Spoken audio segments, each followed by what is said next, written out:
ठरलं तर मग या मालिकेच्या आजच्या भागाचे अपडेट जाणून घेऊया आपल्या आजच्या ह्या व्हिडिओमध्ये. तर आता आपण इथे पाहतोय की कोर्टाची कारवाई सुरू आहे आणि आता महिपतला अर्जुन म्हणत आहे की हे बघ महिपत, जे काही असेल ते कोर्टाला खरं सांगून टाक, यामध्ये तुझाच फायदा आहे. त्याबरोबर मग मात्र ॲडव्होकेट भालेराव चिडतात आणि म्हणतात की हे चुकीचं आहे मिलॉर्ड, आय ऑब्जेक्ट. अहो, जर पुन्हा पुन्हा एकाच साक्षीदाराकडून साक्ष घेत असतील अर्जुन सुभेदार आणि त्यांना सांगत असतील की यामध्ये तुमचा फायदा आहे, तर ही गोष्ट अत्यंत चुकीची आहे. त्याबरोबर अर्जुन म्हणत असतो, मिलॉर्ड, पुन्हा साक्ष घेतली जाते कारण अजून त्या व्यक्तीने स्वतःचा गुन्हा तर कबूल केला आहे, पण तो त्याने का केला आहे हे कबूल केलेलं नाही आहे आणि त्यामुळे जोपर्यंत ती व्यक्ती हा गुन्हा का त्याने केला हे कबूल करत नाही तोपर्यंत त्याला हे प्रश्न विचारणं योग्यच आहे. तर सांगा महिपत शिखरे, असं काय झालं होतं की तुम्ही त्या किल्लेदारांच्या गाडीचा अपघात घडवून आणलात? त्याबरोबर महिपत काहीच बोलत नसतो. अर्जुन त्याला म्हणत असतो, बघा, बोला, उत्तरं द्या माझ्या प्रश्नांची. आज या कोर्टात तुम्हाला काहीच बोलायचं नाही आहे का त्या केसबद्दल? त्याबरोबर मग मात्र आता महिपत काहीच बोलत नसतो. अर्जुन म्हणत असतो, ठीक आहे, जर आता यांना काहीही बोलायचं नसेल तर मग मला कोर्टासमोर काही फोटोज प्रूफ म्हणून सादर करायचे आहेत मिलॉर्ड.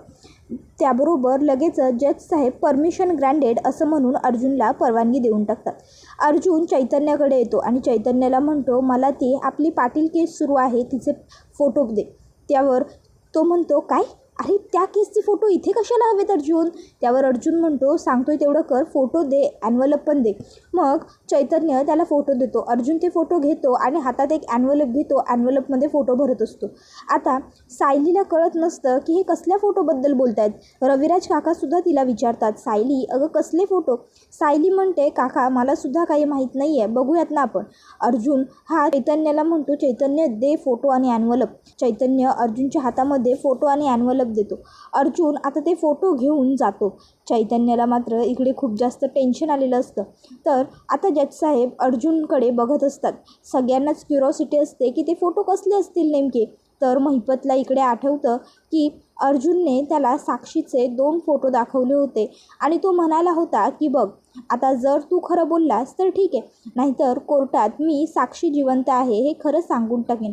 आता मग मात्र इकडे महिपत विचार करतो की आज जर मी तोंड उघडलं नाही तर हा अर्जुन सुभेदार माझ्या लेकीचे फोटो कोर्टात आणणार आणि जर त्याने कोर्टात फोटो आणले तर मग माझ्या साक्षीला पुन्यांदा अटक होणार.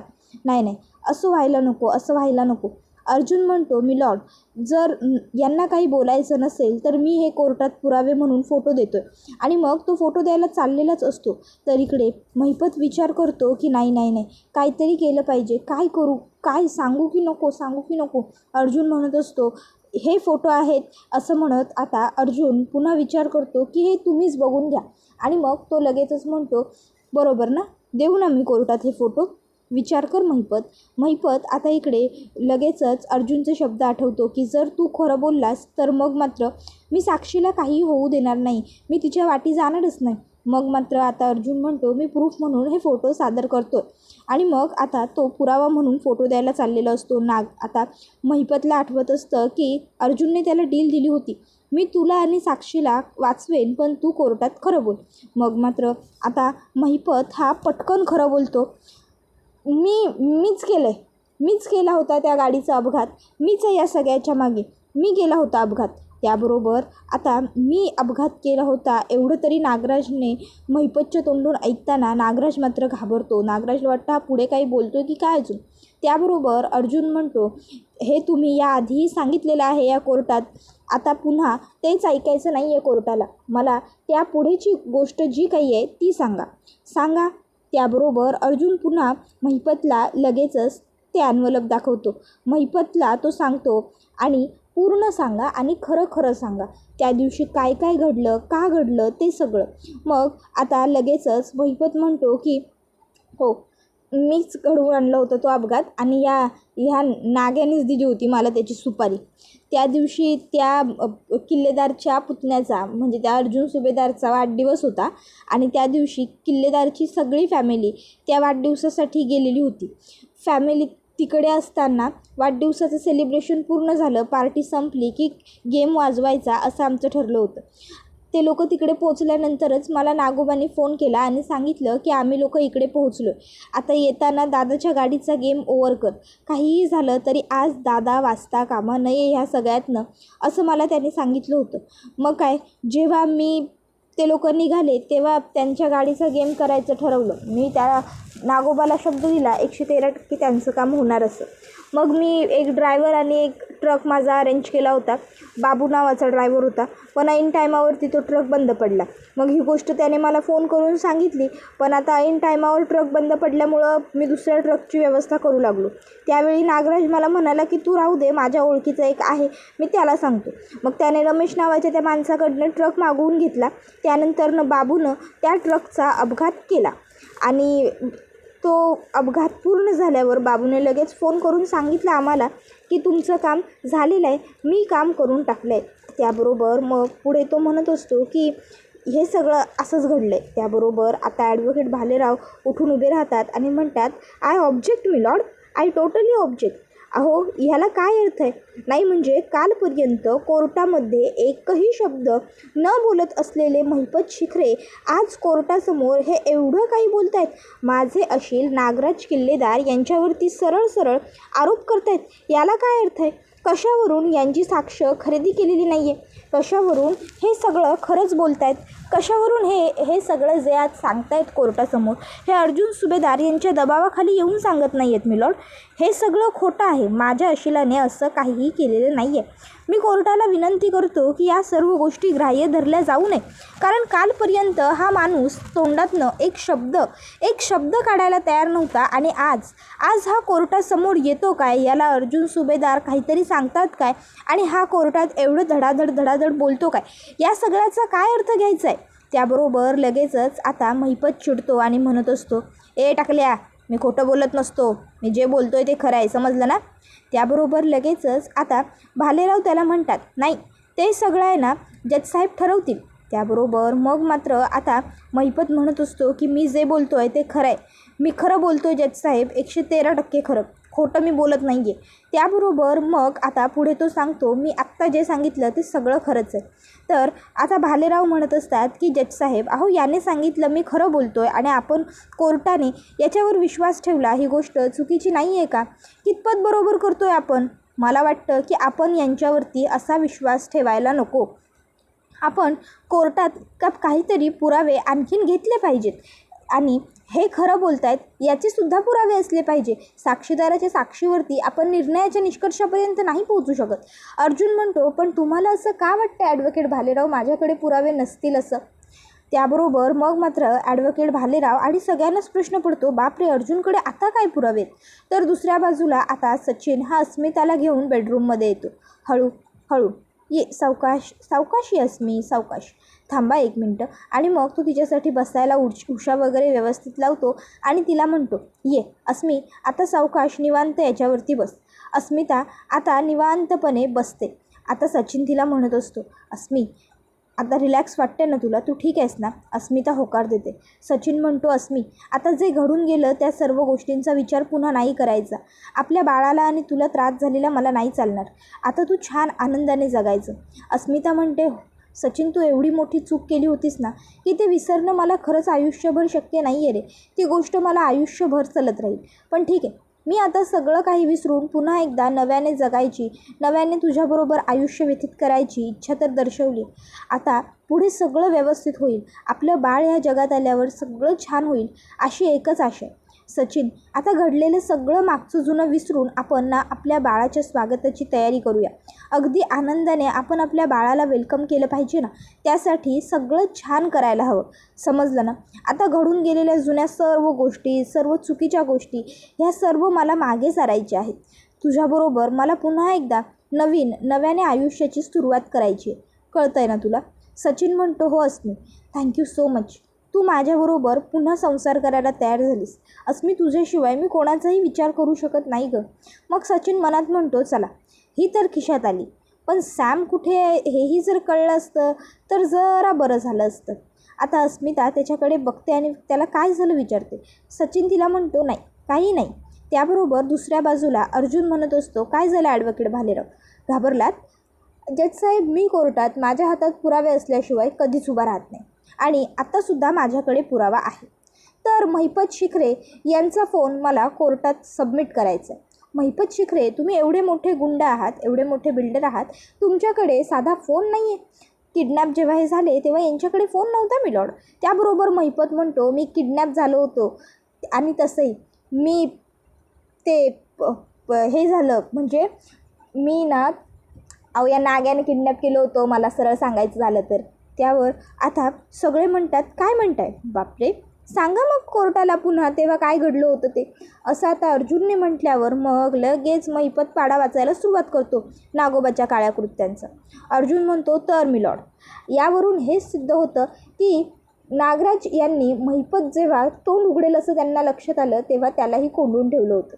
पण तरीही पुराव्याच्या तौरवरती मला हा मोबाईल कोर्टात सबमिट करायचा आहे, जेणेकरून काय होईल, याच्यामध्ये असलेले सगळे नागराज आणि महिपतचे कॉल रेकॉर्ड्स तुम्हाला मिळतील.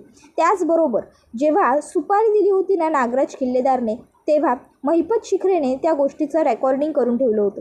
ते रेकॉर्डिंग मी चालू करतो, ते ऐकवण्याची परवानगी कोर्टाने मला द्यावी, म्हणजे सगळ्यांनाच सत्य समजेल.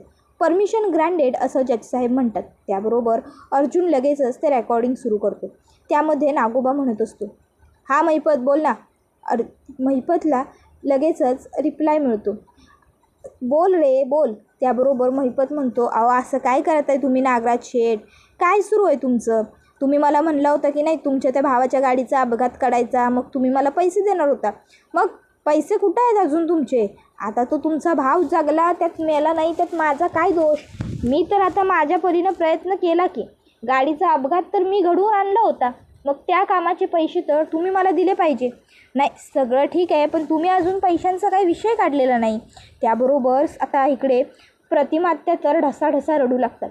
तर लगेचच आता इकडे पुढे महिपतला नागोबा म्हणत असतो की महिपत, असं काय करतो आहेस रे? मी म्हटलं होतं अपघात घडवून आणायचा म्हणून, पण त्या अपघातामध्ये माझा भाव, त्याचं अख्खं कुटुंब मेलं पण पाहिजे हे मी म्हटलं होतं. पण त्याच्या घरातलं तर कोणी मेलं नाही आहे, त्याची ती बायको पोरगी आणतो सगळे जिवंत आहेत. मग काय उपयोग झाला रे?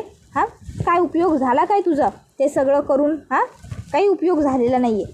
आणि माझ्या भावाची मला काही प्रॉपर्टी पण मिळालेली नाही आहे. ज्या दिवशी मला माझ्या भावाची प्रॉपर्टी मिळेल ना, त्या दिवशी मी तुला तुझे पैसे देणार. अजूनही मी माझ्या भावाच्या घरात आश्रितासारखाच राहतो आहे, समजलं ना? त्याबरोबर मग मात्र आता हे सगळं ऐकून सगळ्यांनाच खूप मोठा धक्का बसतो.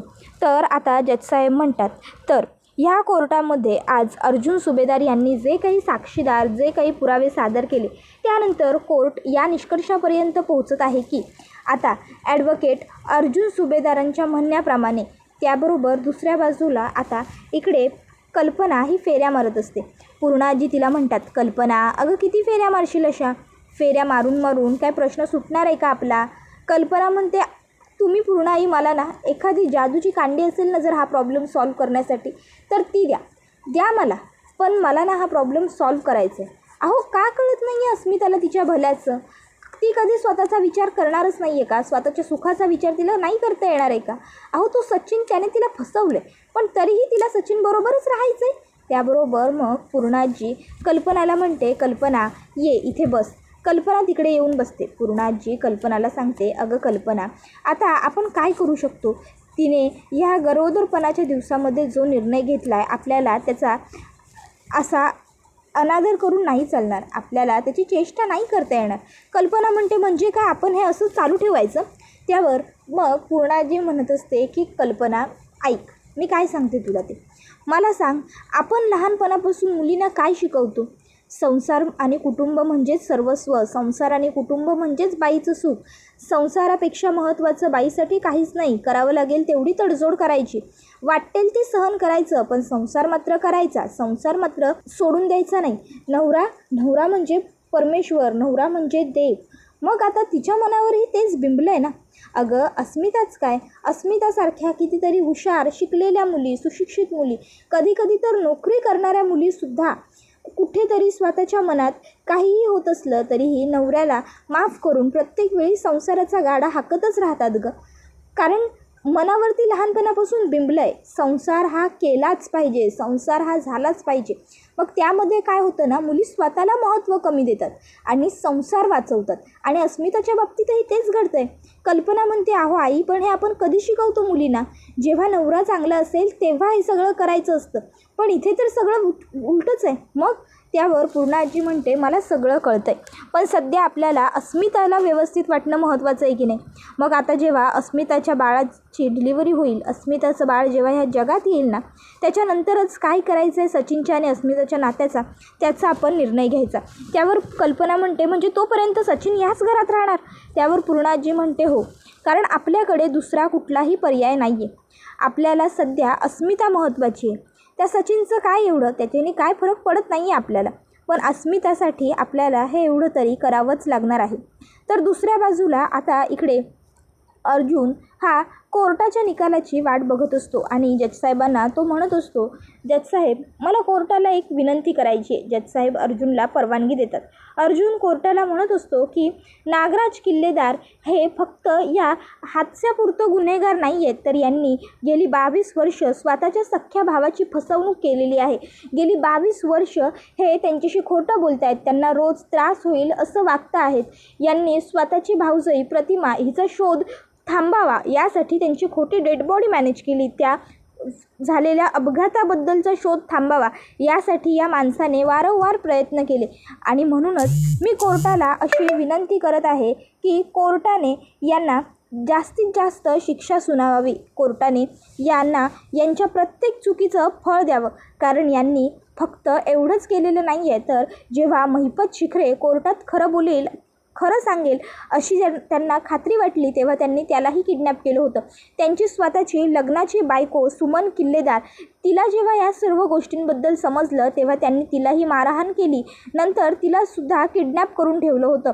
आता तिला किडनॅप केलं होतं हे म्हटल्यावर मग इकडे सुमन काकूला भूतकाळ आठवू लागतो. कसं तिला तिच्याच नवऱ्याने म्हणजेच नागोबाने किडनॅप करून ठेवलं होतं, कसा तो तिला त्रास द्यायचा, कसा तिला टॉर्चर करायचा, पण कसे देवासारखे सायली आणि अर्जुन तिकडे धावत पोहोचले आणि सायली अर्जुनने तिला सोडवलं. हे सगळं काही तिला आठवतं आणि तिच्या डोळ्यात अश्रू आलेले असतात. तर अर्जुन म्हणत असतो, मिलॉर्ड, मी कोर्टासमोर सांगू इच्छितो, नागराज किल्लेदार हा माणसाच्या रूपात दडलेला एक हैवान आहे आणि ह्या हैवानाला शिक्षाही झालीच पाहिजे.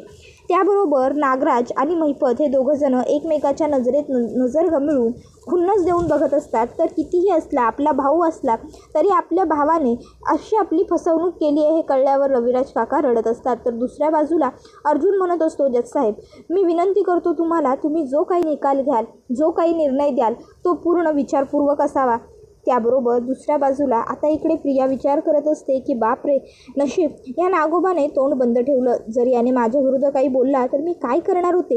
आणि ह्या महिपतच्या फोनमध्ये सुद्धा थँक गॉड माझ्याबद्दल काही सापडलं नाही. माझ्याबद्दल काही सापडलं असतं तर मी काय केलं असतं.